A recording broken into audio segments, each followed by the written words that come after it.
इमाम इश्क व मोहब्बत इमाम आला हज़रत वो अजीम हस्ती है जिनका पैकर हमारे लिए मिशले रहा है, जिनका वजूद हमारे लिए नमूने अमल है, जिनकी जिंदगी का हिस्सा फकत और फकत इश्क़ मुस्तफ़ा की तबलीग रहा।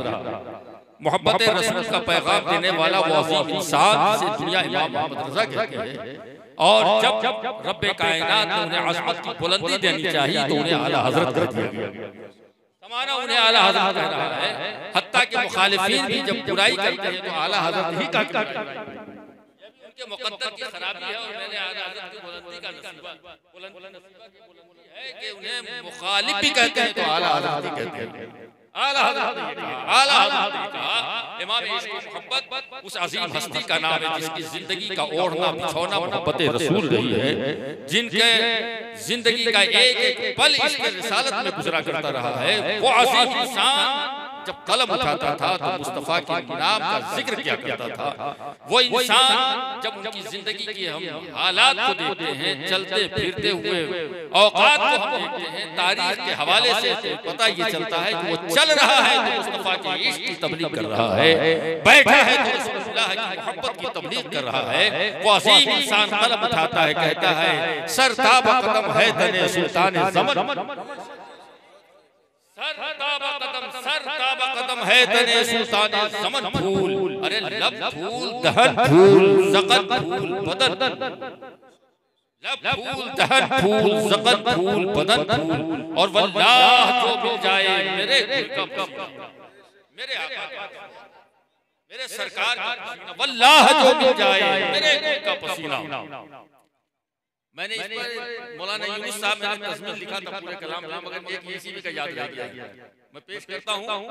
जो मिस्ल कहे अपने जाहिल है कमीना, बेहतरीन कलाम आप पढ़ते हैं माशाअल्लाह, अल्लाह ताला और बरकतें अता फरमाए। जो मिस्ल कहे अपने जाहिल है कमीना, अरे बेमिस्ल मुअत्तर है मेरे शाहे मदीना। जो मिस्ल कहे अपने जाहिल है कमीना, बेमिस्ल मुअत्तर है मेरे शाहे मदीना, और बेला न चंबेली न गुलाबों का खजीना, वल्लाह जो मिल जाए मेरे दिल का पसीना। मांगे न कभी इत्र न फिर चाहे, मांगे न कभी इत्र न फिर चाहे दुल्हन फूल। हज़रात, ये जमाने का एक दस्तूर होता है कि जब वो अपने महबूब की तारीफ करता है तो मुबालगे से काम लेता है, वो गुलू से काम लेता है। ये वहां पहुंच जाया करता है कि जहां पहुंचने के बाद शरीयत का हुक्म उस पर खतरे से खाली नहीं, उसका हुक्म ऐसा नाफिज होता है कि वो खतरे में पड़ जाता है। मगर सुभान अल्लाह, इमाम इश्क़ व मोहब्बत है जिनकी जिंदगी मुस्तफ़ा की तारीफ में गुजर रही है, मगर उनकी तारीफ को जब आप गौर करेंगे तो पता चलेगा कि उनकी तारीफ के जितने जुमले हैं या तो कुरान की तफसीर है या हदीस पाक की तफसीर। आला हज़रत ने ऐसे नहीं कहा था कि अल्लाह जो मिल जाए मेरे दिल का पसीना, बल्कि आला हज़रत फरमाते हैं उस हदीस की शरह कर रहे हैं जब मेरे मुस्तफ़ा से पसीना ले जाकर के एक सहाबी ने अपनी बच्ची को शादी के मौके पर लगाया था। वो औरत कहती है हुजूर हमारे घर में खुशबू का इंतजाम नहीं है, बच्ची की शादी होने वाली है, और शादी एक ऐसा अज़ीमुश्शान मौका होता है, इतनी खुशियों का मौका होता है कि उस वक्त तमाम तर लवाज़मात दुल्हन के साथ होनी चाहिए, वो मौजूद हो तब मजा आता है। दुल्हन एक अच्छा कपड़ा पहन लेती है, कीमती कपड़ा पहन लेती है, सोने चांदी से भर दिया जाता है, मगर खुशबू न हो तो अधूरा लगता है। आप समझ रहे हो, खुशबू न हो तो अधूरा लगता है। अल्लाह अकबर, उसने कहा था आका से, आका ने अपना पसीना उसे दे दिया। वो शीशी लेकर के गई है, बच्ची जब दुल्हन बनी है तो दुल्हन बनने के बाद जब उसने कपड़े पहन लिए हैं, जेवरात पहन लिए हैं, अब खुशबू की जरूरत महसूस हुई है तो उसने मुस्तफ़ा जाने रहमत का वो पसीना लेकर के और उस बच्ची को लगा दिया है। हदीस बताती है, तारीख कहती है कि वो दुल्हन जैसे ही खुशबू लगी है वो महकने लगी है, वो खुशबूदार हो गई है, वो मुअत्तर हो गई है। और यही नहीं बल्कि जहाँ से वो दुल्हन गुजरी है वो सड़क महकती हुई चली गई है, वो गलियां महकती हुई चली गई है, वो गाँव महकता हुआ चला गया है। और उसके बाद जब उस दुल्हन के कपड़े को धोया गया है तो ऐसा नहीं है कि कपड़ा धोने के बाद खुशबू चली गई हो। हज़रात, कन्नौज का इत्र बहुत मशहूर है, मगर अब तक वहाँ के कारखाने ने कोई ऐसा इत्र नहीं बनाया है कि जिसकी खुशबू हफ्ता भर रहे, महीना भर रहे, मगर मेरे मुस्तफा की खुशबू का कमाल देखिए कि उस दुल्हन का कपड़ा धुलते धुलते फट गया है मगर खुशबू नहीं गई है। अल्लाह अकबर। और उसके बाद तारीख ये बताती है, हदीस मुकद्दस है कि जब उस दुल्हन का कोई बच्चा पैदा हुआ है वो बच्चा भी खुशबूदार पैदा हुआ है, वो भी महकता हुआ पैदा हुआ है। और यही नहीं बल्कि उस बच्चे के जो बच्चा हुआ है वो भी खुशबूदार पैदा हुआ है। यहाँ तक 7 नस्लें उसकी महक रही हैं। भाला हज़रत कहते हैं वल्लाह जो मिल जाए मांगे न कभी इत्र न फिर चाहे दुल्हन फूल। हज़रात उसी गुलशन ज़हरा का एक खूबसूरत गुलाब अभी निगाहों के सामने से हमारे गुजरा है। वो ज़हरा की कली अभी निगाहों के सामने से गुजरी है। वो मौला अली का शाहज़ादा जो हमारी निगाहों को फैज़याब करता हुआ चला गया है। वो हसनैन करीमैन का चहीता जो हमारे दिलो दिमाग को मुअत्तर करता हुआ चला गया है। अल्लाह उन्हें सलामत रखे, उनका फैज़ान जारी रहे। कहो आमीन, कहो आमीन। हज़रात बहुत खामोशी है, ये ऐसा मजमा उनके लिए तो बहुत बेहतर है जो रटे हुए आकर के बोलते हैं या जिनकी कोई सेटिंग होती है। अल्लाह का फर्ज है कि हम तो बस बैठते हैं और उसके बाद जो जरूरत महसूस करते हैं वो हम पेश कर दिया करते हैं कौम के सामने में। तो आप लोग, मैं देख रहा हूँ कि बहुत ही बेतवज्जोही है और खुद जो मेरी हालत है, मगर शाहज़ादा रसूल की ज़ियारत हो गई है तो थोड़ी सी रूहानियत पैदा हुई है। खुदा करे कि थोड़ी देर गुफ्तगू आप समाअत करें तो हमारा जो मिशन है उस मिशन के तहत जो मैं बयान करूं, खुदा करे उस पे सबसे पहले मैं अमल करूं, मेरे बच्चे करें, उसके बाद आप सब अमल करें। दरूद पाक पढ़िए, अल्लाहुम्मा सल्ली अला सय्यदना व मौलाना मुहम्मद मअदिल जुदी वल करम व आलिहि व बारिक वसल्लम सलातो व सलाम अलैका या सय्यदी या रसूलुल्लाह सल्लल्लाहु अलैहि वसल्लम। हज़रात वो अजीम शख्सियत आई और गुजर गई। आपने देखा, ज़ियारत किया, हाथ चूमा और आपने, मगर आपने सोचा वो अजीम इंसान कौन है, ये किस गुलशन का फूल है। रसूलुल्लाह की अजीम शान आल है कि दुनिया में सब भुला दिए गए हैं मगर मुस्तफा की आल नहीं भुलाई गई है, उसे फरामोश नहीं किया गया है और न कर सकता है कोई। अल्लाह ने एक ऐसा सिस्टम बना दिया है, एक ऐसा दस्तूर बना दिया है कि ज़माना ज़माने को फरामोश कर देगा, एक दूसरे को फरामोश करेगा, मगर आले रसूल कभी भी फरामोश नहीं किया जा सकता है।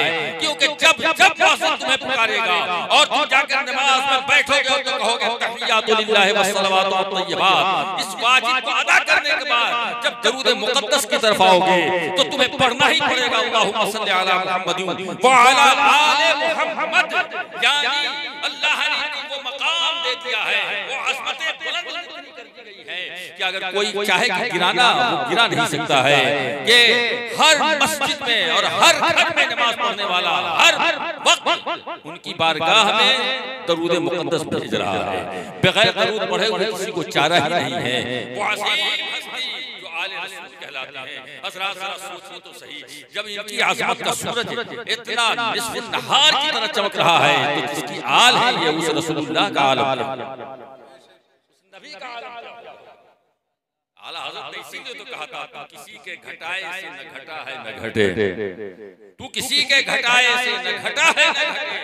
जब बढ़ाए तुझे अल्लाह ताला, जब बढ़ाए तुझे अल्लाह ताला तेरा। हज़रात रसूल गिरामी बावकार कि ये आल, ये शाहज़ादे आज पूरी दुनिया में फैज़ तक़सीम कर रहे हैं, फैज़ान जा रहा है। जी बिलग्राम शरीफ से ये सिलसिला होता होता मारेरा शरीफ पहुंचा है और फिर मारेरा शरीफ से इमाम मोहम्मद रज़ा लेकर के पूरी दुनिया को दिया।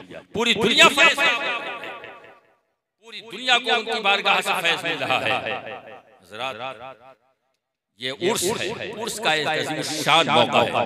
हुज़ूर रफ़ीक़ुल उलमा रहमतुल्लाह अलैह, तारुफ तो मेरा मैं नहीं सुन सका इनका ज़्यादा, मगर हाँ कभी हुज़ूर आफ़ताब मिल्लत ने मिसरा दिया था और उस मिसरे के तहत कुछ अशआर कहे गए थे, तो उस वक्त थोड़ा सा तारुफ आपने पेश किया था। मैंने पूछा था कौन है, तो मैंने चंद अशआर उस पर कहे थे, हुज़ूर रफ़ीक़ुल उलमा। और सीधी सी बात है कि एक अज़ीम शान आलिम दीन, बावक़ार आलिम दीन जब ऐसी शख्सियत से वाबिस्ता है तो इसका मतलब है वहाँ कुछ न कुछ है, कोई ना कोई दौलत है, मताए हयात है, मताए उखरवी। ये पीरो मुर्शिद से मताए हयात नहीं, मताए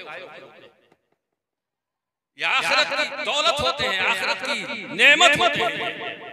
हजरत अल्लामा यूनुस रज़ा रफ़ीक़ी साहब ने उनके हाथ पर हाथ दिया तो यकीनी बात है कि उन्होंने कुछ देखा होगा, इल्म की रोशनी से देखा होगा। एक आलिम दीन जब अपना कदम आगे बढ़ाता है तो शरीयत की इसकी निगाहों में होती है, जब किसी को करीब करता है तो शरीयत की निगाहों में होती है। और ये तो बहुत बड़ा मामला हो गया कि उन्होंने अपना हाथ पर दिया है। यकीनी बात है कि उन्होंने समझा होगा, उन्हें देखा होगा, तब जाकर अपना हाथ दिया। बड़े खुशनसीब हैं वो लोग जो उनका उर्स मना रहे हैं। और इस उर्स की खुशनसीबी यह है कि आले रसूल अपनी सदारत से इसको फैज़ याफ्ता किया। आले रसूल की आमद इस उर्स पाक में, इस उर्स के मुअतबर होने की दलील हो रही है, मुस्तनद होने की दलील है। एक आले रसूल की इस बारगाह में आज यहाँ आज इसका मतलब है कि उर्स रफ़ीक़ी मकबूल है।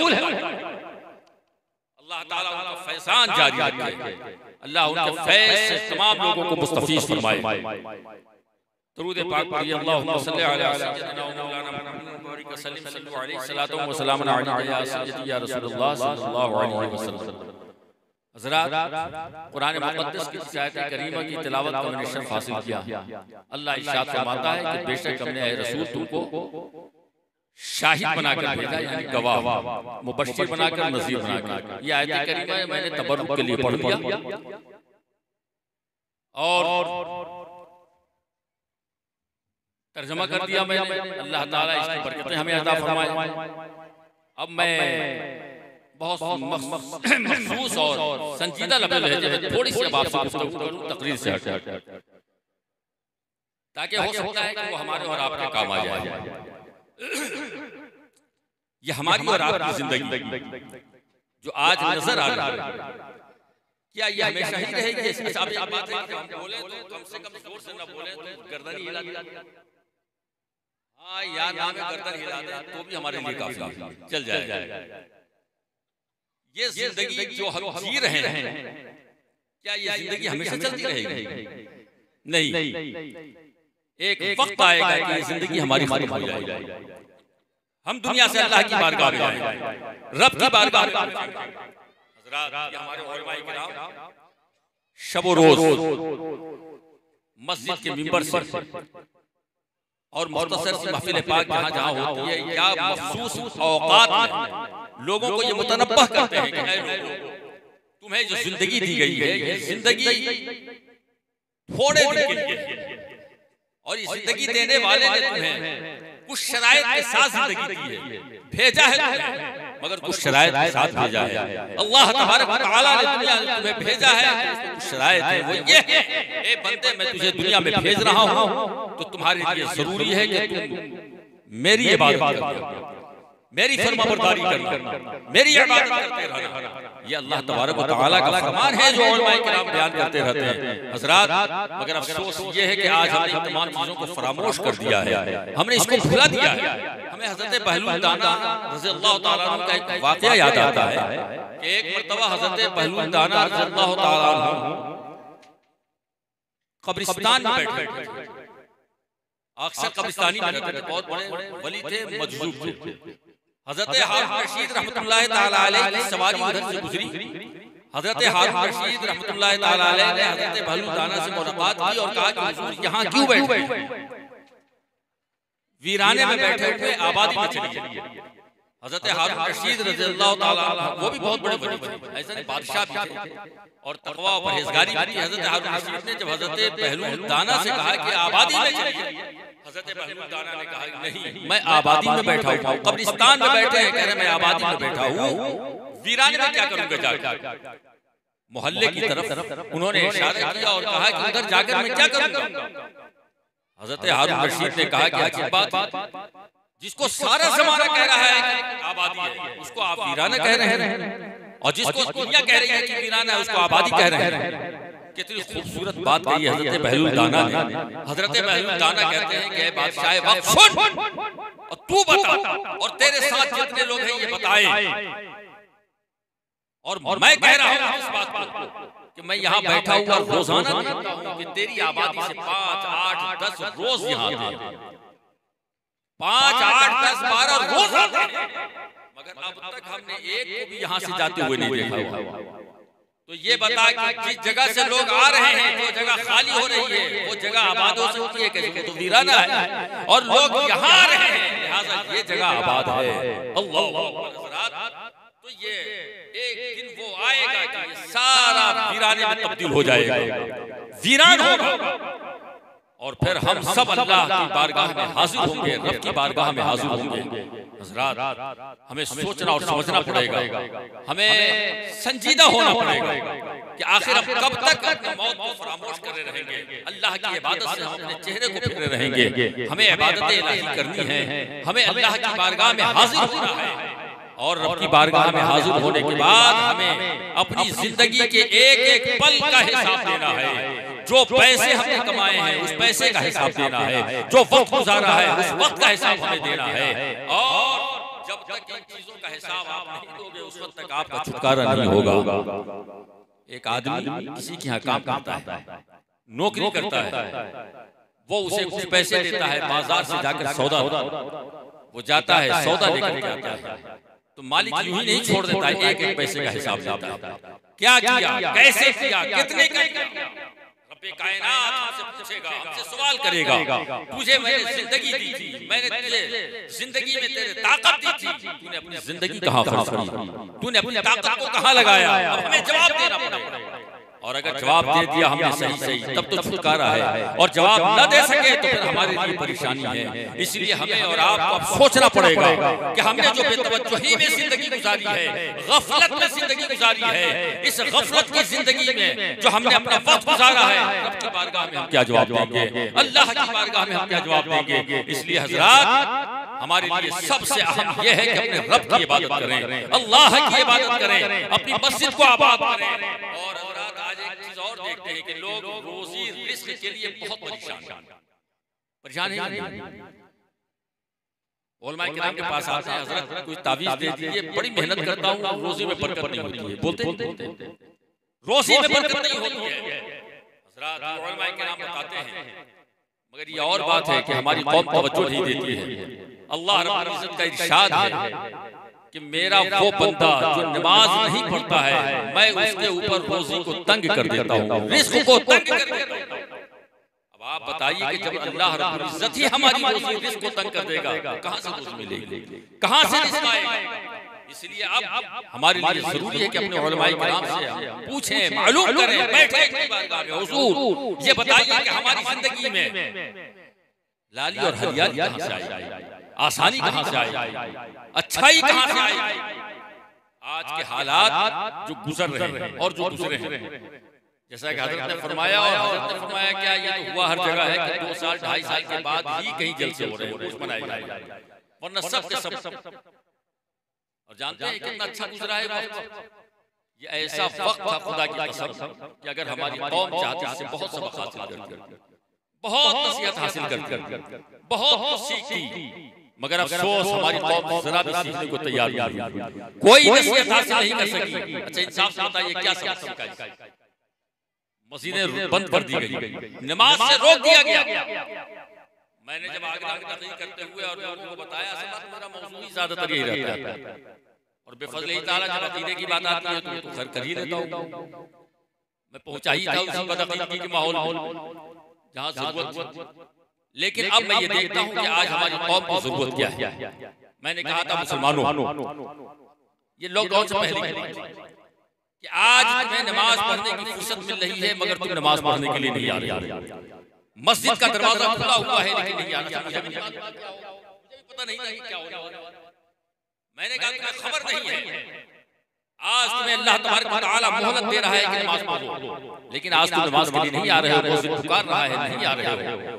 खुदा न करे वो वक्त आ जाए तुम नमाज पढ़ना चाहो और फिर नमाज ना पढ़ सको, मस्जिद में जाना चाहो और मस्जिद में न जा सको, अल्लाह की बारगाह में उसके घर में जाकर झुकना चाहो और झुक न जा सको, कहीं ऐसा वक्त ना आ जाए। और उसके बाद मैंने कहा था कि हमें तारीख पढ़ने की जरूरत है, और यकीन मानिए काश हमारे उलमा अब तारीख जानने की जरूरत है, ताकि हमारी कौम के अंदर एक हौसला पैदा हो, हमारे नौजवानों में हौसला पैदा हो। हज़रात ये नौजवान, ये बच्चे, ये छोटे छोटे बच्चे हैं, आपको मालूम है यही वो बच्चे हैं, अगर इनकी तरबियत कर दी जाएगी तो हो सकता है इन्हीं बच्चों में कोई सलाहुद्दीन अय्यूबी बन करके निकलेगा, कोई मोहम्मद कासिम बन करके निकलेगा, कोई मूसा बिन नुसैर बन करके निकलेगा। इसी में से कोई हो सकता है हमारे नौजवान बच्चों में से कोई वो हो जो कल हमारे लिए हमारा रहबर बन करके और जो हमारी जगह बदअकीदों के पास जा चुकी हैं वो जगह हमें वापस दिला सके। हजरत सलाहुद्दीन अय्यूबी रहमतुल्लाह अलैह ने जैसे बैतुल मुक़द्दस फतह करके और मुसलमानों के हवाले किया था। हजरत कितने जुल्म की बात है कि आज फिर अंग्रेजों के हाथ वो जा करके और मर्सिया पड़ रही है वो मस्जिद कि हाय अफसोस कब ये मुसलमानों में से कोई आएगा जो हमें बदअकीदों से बदमज़ों से आजाद कराएगा। इन्हीं बच्चों में से अगर इनकी तरबियत कर दी जाए तो बड़ी अच्छी अच्छी शख्सियतें बन सकती हैं, बड़े बड़े प्याले बन सकते हैं, बड़े बड़े दिलेर बन सकते हैं। मैंने कहा था कि सुनो तुम्हें खबर नहीं है, आज हम पे तवज्जो इसलिए है कि अपने माजी की तारीख को हमने भुला दिया है। माजी बईद को भी देखो, माजी करीब को भी देखो, माजी बईद भी हमें सबक दे रहा है, माजी करीब भी हमें सबक दे रहा है। स्पेन की तारीख को याद कीजिए, स्पेन की वो तारीख 800 साल मुसलमानों की हुकूमत, 850 साल।